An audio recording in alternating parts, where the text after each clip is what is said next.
Hi hello hope you guys ಎಲ್ಲರೂ ಚೆನ್ನಾಗಿದ್ದೀರಾ ಅನ್ಕೋತೀನಿ. ಇವತ್ತು ಕ್ವಿಕ್ಕಾಗಿ ಈರುಳ್ಳಿ ಸೊಪ್ಪನ್ನು ಯೂಸ್ ಮಾಡಿಕೊಂಡು ಯಾವ ರೀತಿ ಕಟ್ಲೆಟ್ ಮಾಡೋದು ಅಂತ ತೋರಿಸ್ಕೊಡ್ತೀನಿ. ಸ್ವಲ್ಪ ಕೊಬ್ಬರಿ ತುರಿ ತೊಗೊಂಡಿದ್ದೀನಿ, ಒಂದು 3-4 ಹಸಿಮೆಣಸಿನ್ಕಾಯಿ ತೊಗೊಳ್ಬೇಕು, ಸ್ವಲ್ಪ ಶುಂಠಿನ ತೊಗೊಳ್ಬೇಕು. ನಂತರ 1 ಬೌಲಷ್ಟು ಹೆಸರು ಕಾಳನ್ನ ಚೆನ್ನಾಗಿ ತೊಳ್ಕೊಂಡು ಇಟ್ಕೊಂಡಿರಬೇಕು.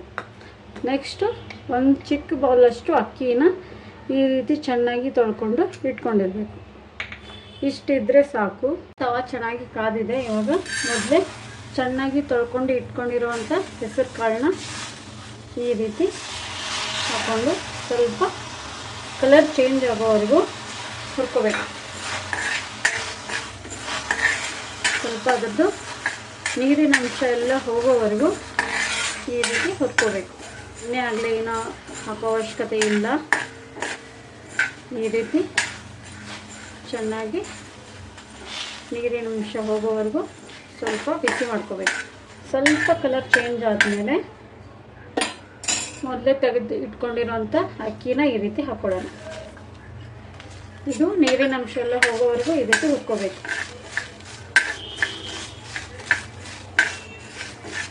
ಫುಲ್ಲು ಡ್ರೈ ಆಗಬೇಕು, ಅಲ್ಲಿವರೆಗೂ ಈ ರೀತಿ ಚೆನ್ನಾಗಿ ಹುರ್ಕೋಬೇಕು. ಇವಾಗ ನೋಡಿ ಚೆನ್ನಾಗಿ ರೋಸ್ಟ್ ಆಗಿದೆ.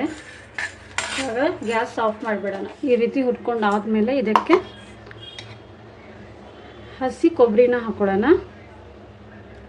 ಸ್ವಲ್ಪ ಶುಂಠಿ ಮತ್ತು ಹಸಿಮೆಣಸಿನ್ಕಾಯಿ ಇಷ್ಟನ್ನು ಚೆನ್ನಾಗಿ ಗ್ರೈಂಡ್ ಮಾಡ್ಕೋಬೇಕು. ಜಾಸ್ತಿ ನುಣ್ಣಗೆ ರುಬ್ಕೋಬಾರ್ದು, ಸ್ವಲ್ಪ ತರಿಯಾಗಿ ರುಬ್ಕೋಬೇಕು.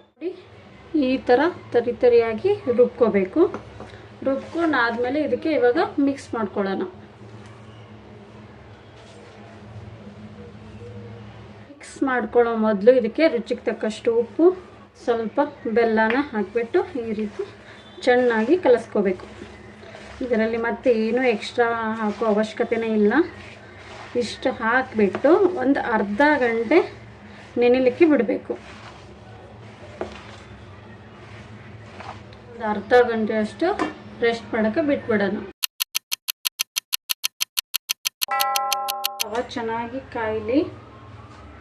ತವಾ ಚೆನ್ನಾಗಿ ಕಾದ್ಮೇಲೆ ಸ್ವಲ್ಪ 1-2 ಸ್ಪೂನಷ್ಟು ಎಣ್ಣೆ ಹಾಕೊಳ್ಳೋಣ. ಈ ಥರ ಲಾಡು ಥರ ಶೇಪ್ ಮಾಡಿಬಿಟ್ಟು ಈ ಥರ ತಟ್ಟಿದ್ರೆ ಆಯಿತು.